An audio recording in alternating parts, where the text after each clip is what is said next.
अगर आपका स्पोर्ट आपसे डिमांड करता है और तेज़ दौड़ने की तो ये वीडियो आपके लिए है। और आज के इस वीडियो में हम लोग बात करेंगे ग्राउंड कांटेक्ट की। ग्राउंड कांटेक्ट वो पार्ट रहता है जब हमारा पैर ज़मीन पे रहता है, और ये बहुत छोटी सी चीज़ लग सकती है लेकिन ग्राउंड कांटेक्ट काफ़ी हद तक हमारी स्पीड को अफेक्ट करता है। और ये वीडियो में हम पहले ये देखेंगे कि सही ग्राउंड कांटेक्ट की टेक्निक कैसी होती है, और बाद में हम हमारे ग्राउंड कांटेक्ट को इम्प्रूव करने के लिए कुछ एक्सरसाइजेस भी देखेंगे। मैंने थोड़ी देर पहले आपको बताया था कि ग्राउंड कांटेक्ट वो पार्ट रहता है जब हमारा पैर ज़मीन पे रहता है। सेम वैसे ही ग्राउंड कांटेक्ट टाइम वो टाइम है जितनी देर तक हमारा पैर ज़मीन पे था। जब हम दौड़ते हैं और हमारा पैर ग्राउंड को टच कर देता है तब कोई एक इमेजिनरी स्टॉपवॉच चालू हो जाती है, और जब हमारा पैर ज़मीन से उड़ जाता है तो वो स्टॉपवॉच बंद हो जाती है, और उस स्टॉपवॉच पे जो टाइम था वही हमारा ग्राउंड कांटेक्ट टाइम होता है। वैसे जो एक ग्राउंड कांटेक्ट टाइम रहता है ये इतना छोटा रहता है कि हम उसे स्टॉपवॉच से चेक कर ही नहीं सकते, लेकिन फिर भी आपको समझाने के लिए मैंने वो एक एग्जांपल लिया था। अब आपको एक एथलीट का ग्राउंड कांटेक्ट टाइम एक बार चेक करके दिखा देता हूँ ताकि आप इसको और अच्छे से समझ पाओ। हम लोग यहाँ पे देख सकते हैं कि एक एथलीट है और वो ये मिनी हडल के ऊपर से स्प्रिंट करके जा रहा है। अब आप सामने उसका ये एक पैर देख सकते हो जो कि हवा में है, और अब ये जो आगे पैर है ये नीचे टच होने वाला है। वीडियो को हम लोग धीरे धीरे आगे बढ़ाते हैं और चेक करते हैं कि कब इस एथलीट का पैर जमीन पे टच होता है। और यहाँ पे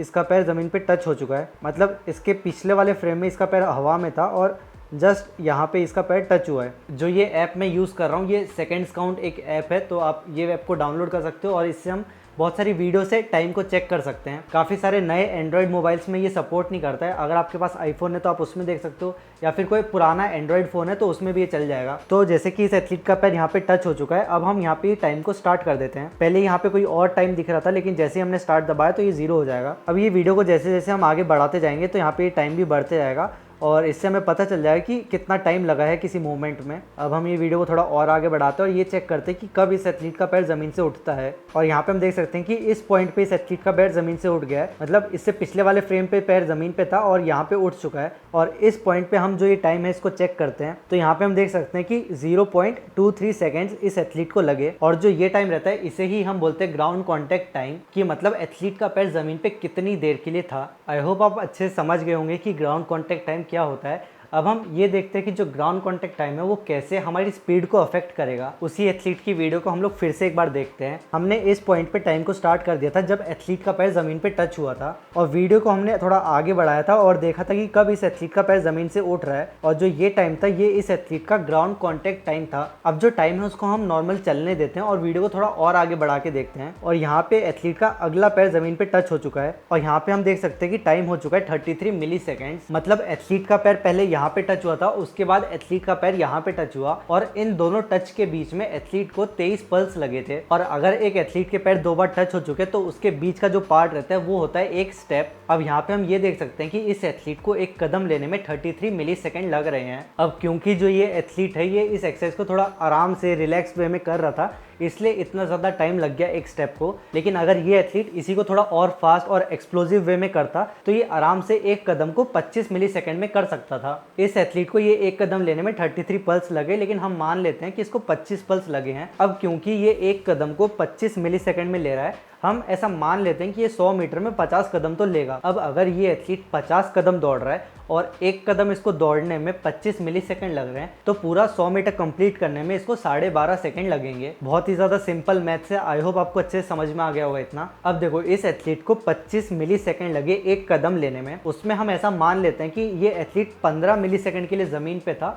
और 10 मिली सेकेंड के लिए हवा में था। अब अगर ये एथलीट अपने वो 15 मिली सेकेंड को कम करके 14 मिली सेकेंड कर लेगा तो इस एथलीट को पूरा एक कदम लेने में 24 मिली सेकेंड लगेंगे। और अब अगर ये सेम 50 कदम लेगा और एक कदम को 24 मिली सेकेंड में ले लेगा तो इसके 100 मीटर का टाइम आ जाएगा 12 सेकेंड। अब यहाँ पे आप देख सकते हो कि सिर्फ 1 मिली सेकेंड का ग्राउंड कॉन्टैक्ट कम करने से 100 मीटर के टाइम पे कितना ज़्यादा फर्क आ रहा है, क्योंकि ये एथलीट वैसे ही 50 कदम ले रहा था और अगर हर एक कदम में 1-1 मिली सेकेंड कम कर लेगा तो 100 मीटर में पूरे 50 मिली सेकेंड कम हो जाएंगे। अब ये सुनने में थोड़ा आसान लग रहा है कि हाँ सिर्फ 1 ही मिली सेकेंड कम करना है, लेकिन वो 1 मिली सेकेंड को कम करना भी काफ़ी ज़्यादा मुश्किल हो जाता है।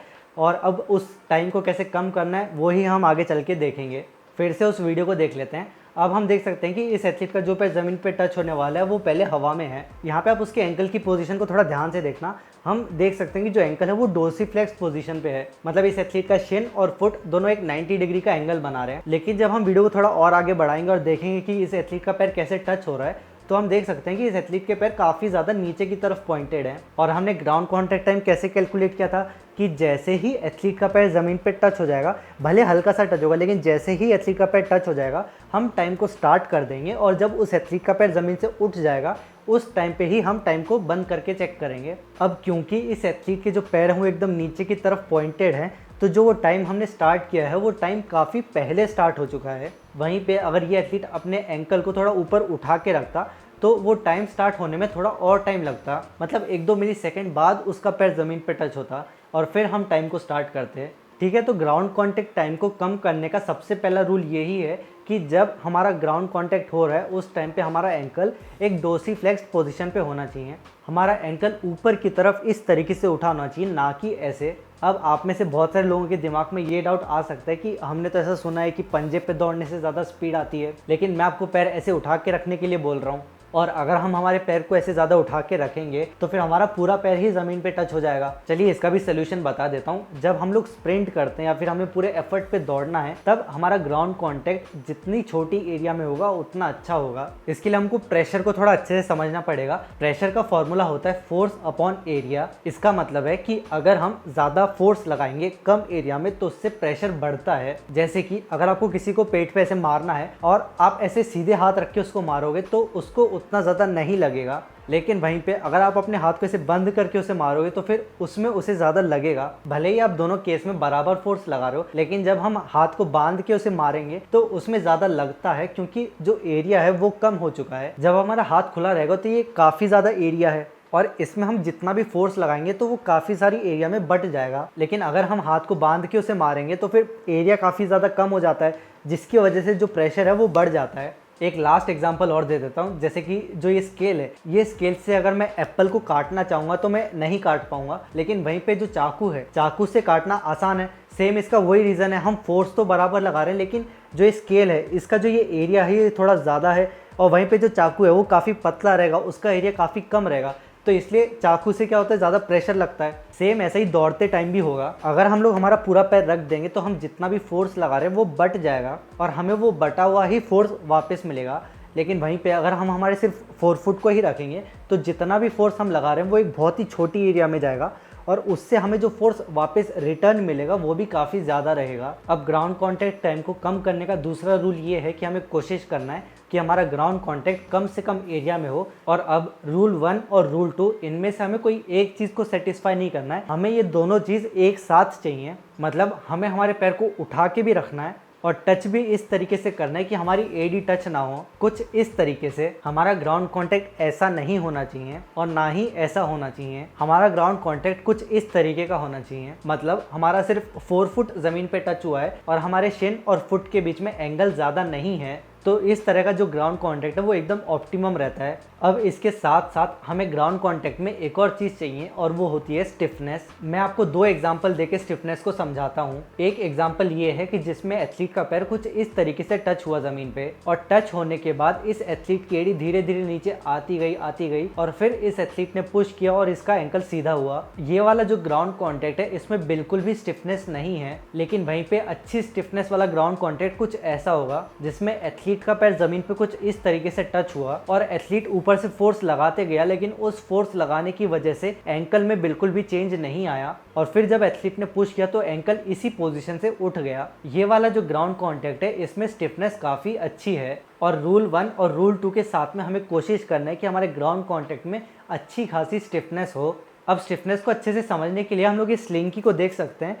इसका जो शेप है वो बिल्कुल स्प्रिंग के जैसा है, लेकिन इसको ऐसे छोड़ते ही एकदम ऐसे नीचे ढह जाता है। लेकिन वहीं पे स्प्रिंग में क्या होता है, हम उसको कितना भी पुश कर लें, उसको पुश करना थोड़ा दबाना मुश्किल रहता है, लेकिन जैसे ही उसको छोड़ते तो वापस से वो रिकॉइल करता है और ऊपर उछल जाता है। लेकिन इसमें ऐसा कुछ भी नहीं हो रहा है क्योंकि इसके अंदर वो स्ट्रेंथ और स्टिफनेस है ही नहीं। सेम वैसे ही हमने 2 ग्राउंड कांटेक्ट देखे थे और उनमें से जो पहला वाला ग्राउंड कांटेक्ट था जिसमें एंकल काफ़ी ज़्यादा दब जाता है, तो वो कुछ इस स्लिंग की जैसा है। मतलब हमने हमारा पैर ऐसे ज़मीन पे रखा और फिर वो एकदम ऐसे नीचे ढह गया।